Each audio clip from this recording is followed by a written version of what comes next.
Kemudian ikhwan dan akhwat yang dirahmati Allah Subhanahu wa taala, seluruh nabi menyeru kepada tauhid. Wa laqad ba'atsna fi kulli ummatin rasulan an ibudullaha wajtanibu taghut. Sungguh kami mengutus pada setiap umat seorang rasul yang menyeru kepada kaumnya sembahlah Allah dan jauhilah kesyirikan, ya.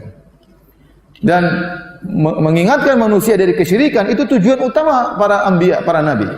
Kita mengingatkan manusia dari berbagai macam maksiat, dari perzinahan kita ingatkan bahaya, ya, dari perjudian, dari khamar, dari riba, tetapi mengingatkan manusia kepada kesyirikan itu sangat penting, karena itu maksiat yang paling besar.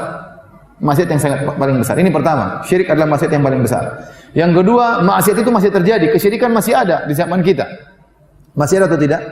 Masih banyak. Masih banyak orang menyembelih kepada selain Allah, masih banyak orang menyembelih kepada jin, masih banyak orang pakai jimat, masih banyak orang pergi ke dukun. Dukunnya saja masih banyak. Dukun masih banyak atau tidak?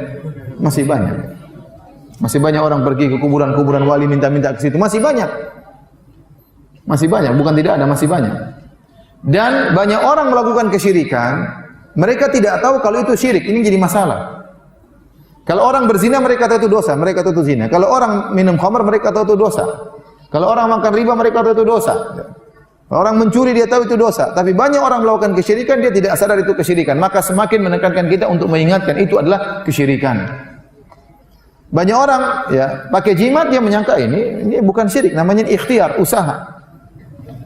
Padahal apa? Syirik. Banyak dukun namanya orang pintar. Artinya pergi ke orang pintar, ini orang pintar. Dia tidak merasa berdosa sama sekali. Ya.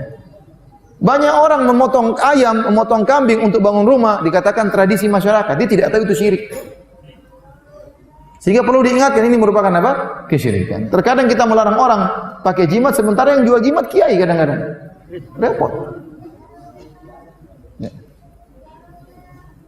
Betapa banyak orang belajar ilmu kanuragan, ternyata itu dengan jin, kerjasama dengan apa? Dengan jin. Ya. Dengan jin, ya.